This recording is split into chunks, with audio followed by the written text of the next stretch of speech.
ಭೂಮಿಗೂ ಆಕಾಶಕ್ಕೂ ಎಷ್ಟು ಎತ್ತರವೋ ಇದುವರೆಗೂ ಯಾವ ವಿಜ್ಞಾನಿಗೂ ಅದನ್ನು ಕುರಿತು ಕಂಡುಹಿಡಿಯಲು ಸಾಧ್ಯವಾಗಲಿಲ್ಲ, ಸಾಧ್ಯವಾಗುವುದೂ ಇಲ್ಲ.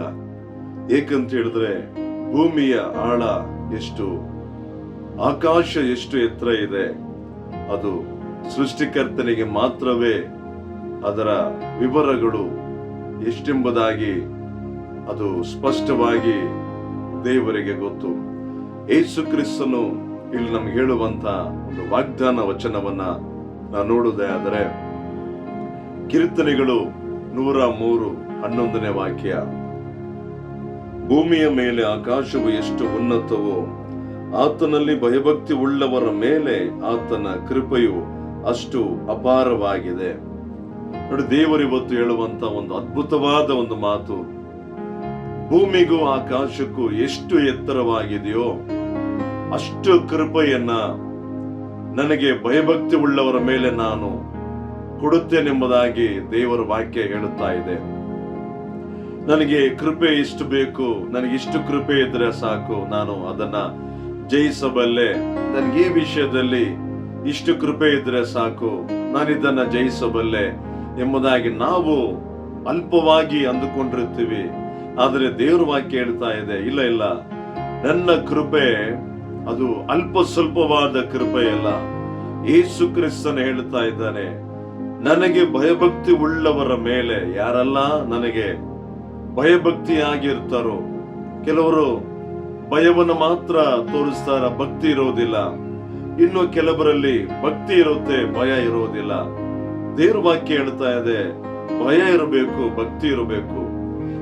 ಎರಡು ಇರುವಾಗ ಇವೆರಡರ ಮಧ್ಯದಲ್ಲಿ ದೇವರ ಕೃಪೆ ಹೇಗಿರುತ್ತೆ ಅಂತ ಹೇಳಿದ್ರೆ, ಎಷ್ಟು ಎತ್ತರ ಇದೆ, ಎಷ್ಟು ಭೂಮಿಗೆ ಆಕಾಶಕ್ಕೂ ಎಷ್ಟು ಎತ್ತರ ಇದೆ, ಅಷ್ಟರಾಗಿ ನಾನೇನ್ ಮಾಡ್ತೀನಿ, ಕೃಪೆಯನ್ನ ಕೊಡ್ತೀನಿ ಎಂಬುದಾಗಿ ದೇವರ ವಾಕ್ಯ ಬಹಳ ಅದ್ಭುತವಾಗಿ ಹೇಳ್ತಾ ಇದೆ.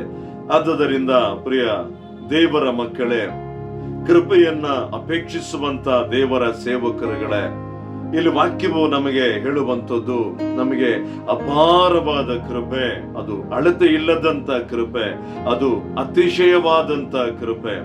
ಆ ಕೃಪೆಯನ್ನ ಹೊಂದಿಕೊಂಡಂತ ನಾವು ಆ ಒಂದು ಕೃಪೆಗೆ ನಾವು ವಿಧಿಯರಾಗಿ ಆ ಕೃಪೆಯನ್ನ ಎಷ್ಟು ಮಾತ್ರಕ್ಕೂ ನಾವು ಅಸಡ್ಡೆಯನ್ನ ಮಾಡದೆ, ಆ ಕೃಪೆಯನ್ನ ನಾವು ಮಿಸ್ಯೂಸ್ ಮಾಡದೆ, ದೇವರು ಕೊಟ್ಟಂತ ಅಪಾರವಾದ ಕೃಪೆಯನ್ನ ನಾವು ಹೊಂದಿಕೊಂಡು ಆ ಕೃಪೆಯಲ್ಲೇ ನಾವು ಜೀವಿಸುವುದೇ ಆದರೆ, ಆ ಕೃಪೆಯಾದದ್ದು ಅತಿಶಯವಾದ ಕೃಪೆ. ಯಾವ ಗಳಿಗೆಯಲ್ಲಿ, ಯಾವ ಸಂದರ್ಭದಲ್ಲಿ, ನಾವು ಎಂತ ಒಂದು ಪರಿಸ್ಥಿತಿಯಲ್ಲಿ ಹಾದು ಹೋದರೂ ಕೂಡ ಆ ಒಂದು ಅತಿಶಯವಾದ ಕೃಪೆ ನಮ್ಮನ್ನ ಬಲಪಡಿಸಿ ನಮ್ಮನ್ನ ಮುಂದೆ ಅದ್ಭುತವಾಗಿ ಒಂದು ಹೊಸ ವರ್ಷದಲ್ಲಿ 2026ನೇ ವರ್ಷದಲ್ಲಿ ಜನವರಿ ತಿಂಗಳು ಈ ಒಂದು ದಿವಸದಲ್ಲಿ ನಾವು ದೇವರ ಕೃಪೆಯಲ್ಲಿ ನಾವು ಒಪ್ಪಿಸಿಕೊಟ್ಟವರಾಗಿ ದೇವರ ಕೃಪೆಯಲ್ಲಿ ನಾವು ಜೀವನ ಮಾಡುತ್ತಿರುವುದೇ ಆದರೆ, ಇಂಥ ಒಂದು ಅಪಾರವಾದ ಕೃಪೆ, ಅತಿಶಯವಾದ ಕೃಪೆ ನಮ್ಮನ್ನ ನಿತ್ಯಕ್ಕೂ ನಡೆಸುವಂತದ್ದಾಗಿದೆ.